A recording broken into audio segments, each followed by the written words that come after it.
दोस्तों, आज हम आपके लिए रोमांटिक कहानी लेकर आए हैं। यह कहानी गांव में रहने वाली एक लड़की की है जो एक साधारण किसान परिवार में रहती है। अगर आपको रोमांटिक कहानी पसंद है तो आपको हमारी इस वीडियो को पूरा देखना है, बहुत मजा आएगा। और अंत में कहानी कैसी लगी आप हमें कमेंट करके जरूर बताएं। बहुत समय पहले की बात है, एक छोटे से गांव में जानवी नाम की लड़की रहती थी। उसके पिताजी एक छोटे किसान है और माँ एक गृहिणी है जिनका स्वास्थ्य खराब रहता था। जानवी ही अपनी माँ की देखभाल और खेत में काम करती है। जानवी बहुत सुंदर और दयालु थी। लड़की के पापा फूलों की खेती करते थे। जानवी की माँ दिल की रोगी थी। जानवी ही उनकी देखरेख करती और खेत पर पापा का हाथ बांटती। एक दिन जब जानवी अपने खेत से फूल तोड़ रही तभी उसे एक बहुत मधुर संगीत और गाने के आवाज सुनाई दी। पहले तो जानवी ने ध्यान नहीं दिया, पर जब वह संगीत में मदहोश होने लगी तब उससे रहा नहीं गया। जहाँ से गाने की आवाज आ रही थी जानवी उसी और चल दी। पास जाकर देखा, एक हट्टा कट्टा लड़का अपनी आंखें बंद करके गिटार बजाते हुए गाना गाए जा रहा है। जानवी उस अनजान लड़के को एकटक होकर देखने लगी। बहुत देर तक जानवी उसको देखती रही और संगीत में खोकर उसके पास आंखें बंद करके बैठ गई। जब लड़के ने गाना बंद किया और आंखें खोली तो देखा एक सुंदर और मासूम सी लड़की उसके सामने बैठी है। लड़के का नाम राज था। राज ने पूछा, कौन हो तुम? जानवी एकदम से चौंक गई और कुछ न बोल पाई। धीरे धीरे दोनों ने बात करना शुरू किया। जानवी ने राज के गाने की तारीफ की और राज ने उसकी सुंदरता की। राज पड़ोस के ही गांव का लड़का था जिसको संगीत में बहुत रुचि थी, पर घर वालों के कहने पर वह शहर में पढ़ाई करने गया था और नौकरी न मिलने की वजह से गांव वापस आया था। उस दिन दोनों बैठकर घंटों बातें करते रहे और दोस्त बन गए। जानवी को राज पसंद आ गया और दोनों रोज मिलने लगे। बहुत कम समय में दोनों एक दूसरे के प्यार में पड़ गए।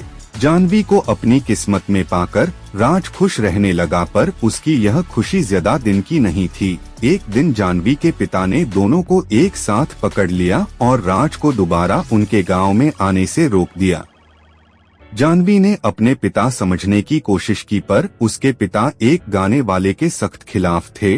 जब जानवी की मां को यह पता चला तो उनकी तबीयत और बिगड़ गई। इस बात से परेशान होकर जानवी ने राज से फोन पर भी बात करना बंद कर दिया।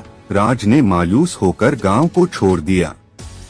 राज का जाना देखते देखते समय गुजरता गया और जानवी की शादी की बात चलने लगी, पर जानवी अब तक राज को भूल नहीं पाई थी। उसको राज का वह वादा याद आता जो उससे करके गया था, चाहे कितना भी वक्त लग जाए। मैं एक दिन कामयाब होकर तुम्हें लेने जरूर आऊंगा। मैं मरते दम तक बस तुमसे ही प्यार करूंगा। तुम मेरा इंतजार जरूर करना। कभी कभी जानवी को लगता कि राज उसको भूल गया है और कभी कभी लगता वह जल्दी ही वापस आ जाएगा।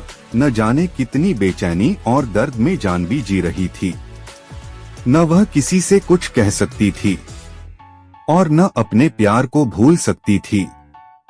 एक दिन एक लंबी सी गाड़ी उसके घर के बाहर रुकी जिसके पीछे गांव के बच्चे दौड़ रहे थे।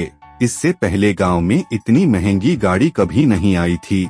गाड़ी देखकर ही मोहल्ले के सभी लोग जमा हो गए। आराम से घर के गेट खोलते हुए जैसे ही राज अंदर पहुंचा, जानवी ने देखते ही उसे दौड़कर गले लगा लिया। जानवी की मां अंदर लेटी थी। राज और जानवी दोनों गले लगकर रोने लगे। दोनों एक दूसरे के प्यार को महसूस कर रहे थे। दोनों के मन से सारी शंकाएं दूर हो गई और दोनों का प्यार वक्त के साथ बढ़ता गया। जानवी के पापा से राज ने उसका हाथ मांगा और जानवी की मां का इलाज बड़े शहर में करने का वादा किया। राज शहर में बड़ा गाने वाला बन गया था। उसके गाने टीवी पर आने लगे थे। आज उसके के पास वह सब कुछ था जिसको जानवी के पिता ने कभी देखा तक न था। उसके पास शहर में कई बंगले और कारें थी।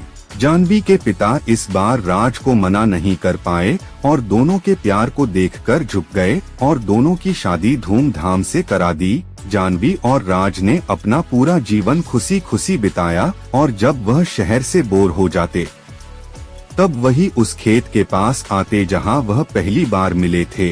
राज गाना गाता और जानवी उसकी बाहों में संगीत का आनंद लेती। दोनों ने धरती पर ही स्वर्ग का आनंद लिया। दोस्तों, आपको हमारी यह कहानी कैसी लगी हमें कमेंट करके जरूर बताएं। धन्यवाद।